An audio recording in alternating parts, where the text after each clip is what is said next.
Blood Meridian. It has been called a universal tragedy of blood, a gothic western, and by some, the most brutal novel ever written. Critics and scholars have described it as a masterpiece of American fiction, an essential work that deconstructs the foundational myths of the West, and a book so relentlessly violent that many readers admit to throwing it across the room in a fit of revulsion. But what makes the world of Blood Meridian truly terrifying is not just the unchecked carnage or the biblical prose. It is the fact that this nightmare is anchored in a historical reality so depraved that it makes fiction seem like a mercy. This is the story of how a reclusive novelist living in extreme poverty spent 11 years retracing the steps of a historical gang of killers to produce a book that challenges our very understanding of human nature. The Ascetic Architect, McCarthy's 11-year immersion. To understand the book, we must first understand the man who wrote it. In 1974, Cormac McCarthy left his native Tennessee for El Paso, Texas, specifically to begin the research for what would become his magnum opus.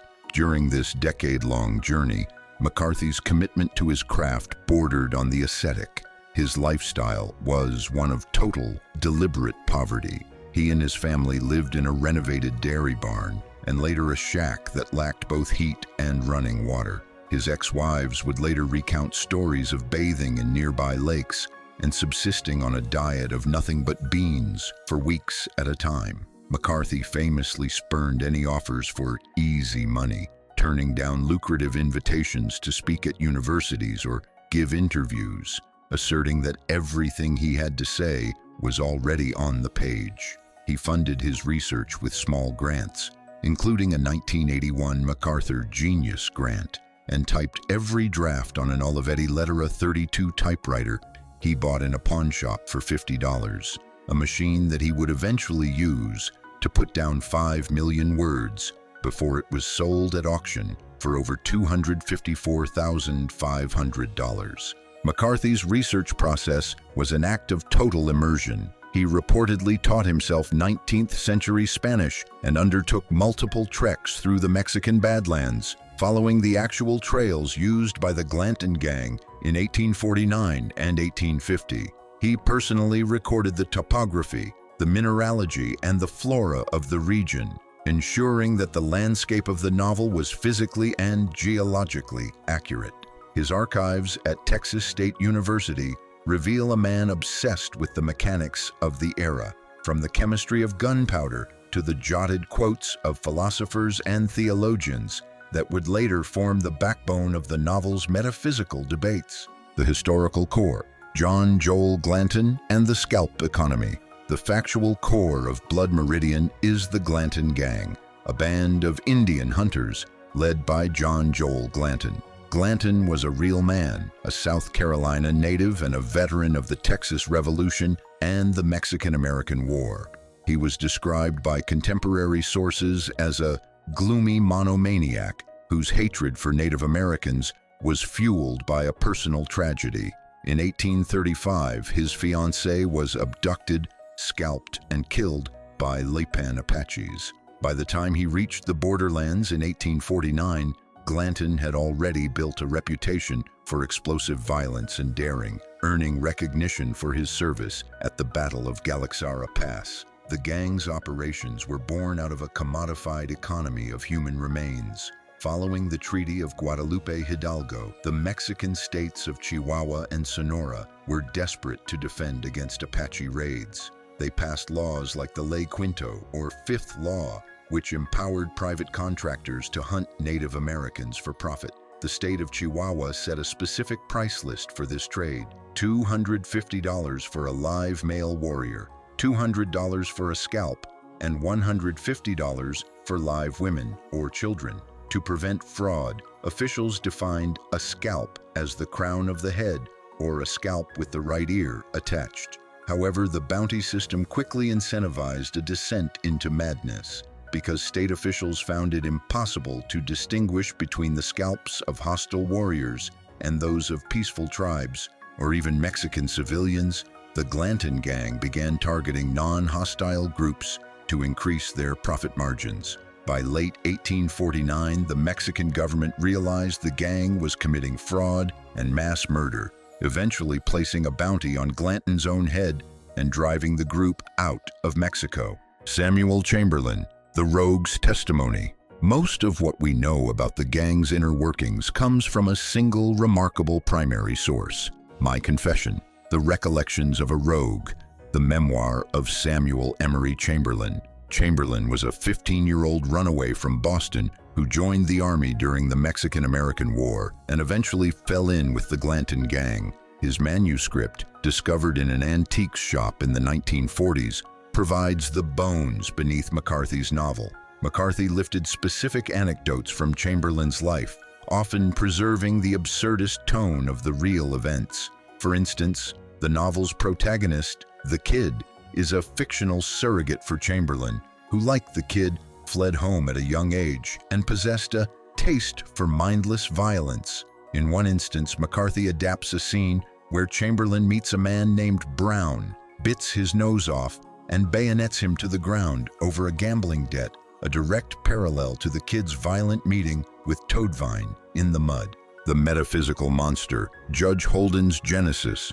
But the most enigmatic figure in both the memoir and the novel is Judge Holden. In Chamberlain's account, Holden was the gang's second-in-command, a man of gigantic size, standing 6 feet 6 inches in his moccasins. He was described as having a dull, tallow-colored face, destitute of hair and all expression, and was considered the best-educated man in northern Mexico. Chamberlain portrays him as a polymath, a musician, a linguist, and an expert in geology and mineralogy who could charm any ball with his performance on the harp or guitar. Yet, beneath this veneer of scholarship was a cool-blooded villain. Chamberlain recounts that stories circulated of Holden committing horrid crimes in Texas and the Cherokee Nation under a different name, and he notes that a 10-year-old girl was found foully violated and murdered near the gang's camp, with a large handprint on her throat that pointed toward the judge as the perpetrator. In Blood Meridian, McCarthy takes this historical ghost and elevates him into a metaphysical monster. The fictional judge is 7 feet tall, completely hairless, lacking even eyebrows or eyelashes, and possesses an albino-like pallor. He is a figure of terrifying agency who never sleeps, never ages, and claims he will never die. The judge's philosophy is one of total dominion. He carries a notebook in which he sketches archaeological ruins and biological specimens, only to destroy the originals, claiming that whatever in creation exists without my knowledge exists without my consent. This has led many scholars to interpret the judge through the lens of Gnosticism, viewing him as an archon or demiurge, a malevolent deity who rules over the material world and seeks to trap human souls in a cycle of material ignorance and violence. War is God, the philosophy of eternal conflict. The intellectual heart of the novel is the judge's famous "War is God" monologue delivered in chapter 17. Holden argues that war is not merely a political conflict, but the fundamental state of the universe. He characterizes human life as a series of games, asserting that men are born for games and that play is nobler than work. However, for the judge, a game only has value based on what is put at hazard.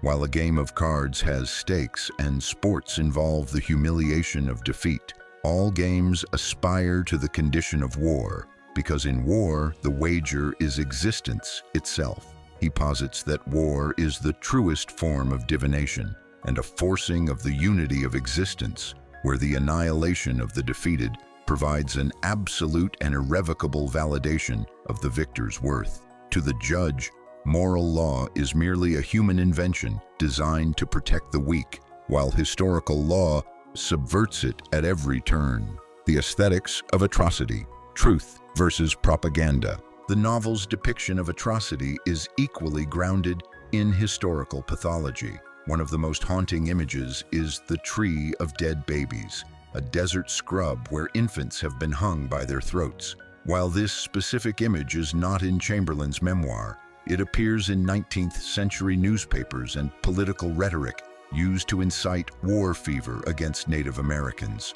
However, there is historical evidence that the Comanche and other tribes used the mutilation of captives as a deliberate psychological tactic to slow down pursuers, who would be forced to stop and attend to the dying and mutilated captives left in their path. McCarthy uses these images to present an American West totally uncensored by socially accepted narratives, where violence is a symbolic language used to communicate the total erasure of the enemy. The Ferry Massacre, the demise of the Glanton Gang. The historical Glanton Gang met a fate as brutal as their lives. In April 1850, after seizing a ferry operation at the Yuma crossing on the Colorado River, the gang began robbing and murdering travelers returning from the California gold fields. They eventually betrayed the local Quecon Yuma Indians, leading to a retaliatory massacre on April 23, 1850.